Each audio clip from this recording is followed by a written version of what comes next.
مباريات الجولة الثانية من دوري روشن السعودي 2023-2024 والقنوات الناقلة. مباريات يوم الخميس 17 أغسطس 2023. ضمك في مواجهة الرياض في تمام الساعة 6 مساء بتوقيت مصر والسعودية، 4 مساء بتوقيت تونس والجزائر والمغرب. ملعب المباراة ملعب نادي ضمك. القناة الناقلة المباراة SSC سبورت HD 1. الخليج في مواجهة الأهلي في تمام الساعة 9 مساء بتوقيت مصر والسعودية، 7 مساء بتوقيت تونس والجزائر والمغرب. ملعب المباراة استاد الأمير محمد ابن فهد بالدمام.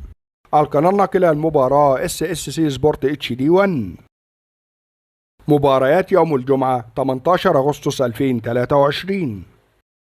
الإخدود في مواجهة الفتح في تمام الساعة 6 مساء بتوقيت مصر والسعودية، 4 مساء بتوقيت تونس والجزائر والمغرب.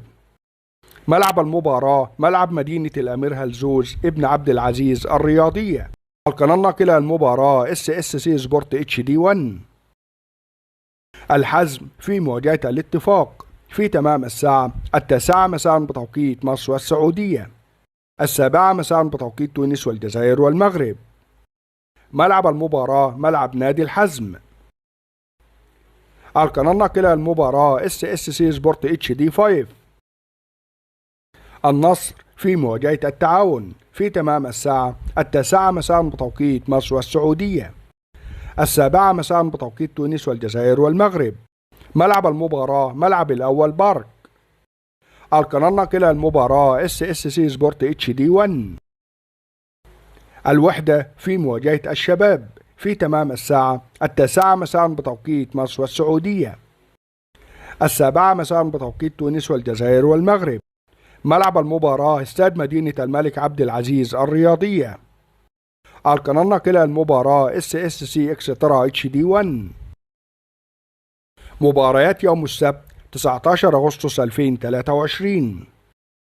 أبها في مواجهة الرائد في تمام الساعة 6 مساء بتوقيت مصر والسعودية، 4 مساء بتوقيت تونس والجزائر والمغرب. ملعب المباراة استاد مدينة الأمير سلطان ابن عبد العزيز الرياضية.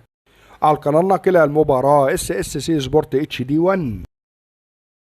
الهلال في مواجهة الفيحاء في تمام الساعة 9 مساء بتوقيت مصر والسعودية، 7 مساء بتوقيت تونس والجزائر والمغرب.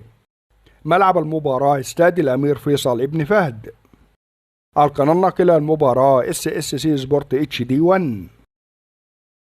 الاتحاد في مواجهة الطائي في تمام الساعة 9 مساء بتوقيت مصر والسعودية، 7 مساء بتوقيت تونس والجزائر والمغرب. ملعب المباراة استاد الأمير عبد الله الفيصل. القناة الناقلة المباراة SSC اكسترا HD 1. من تتوقع من الفائز في هذه الجولة؟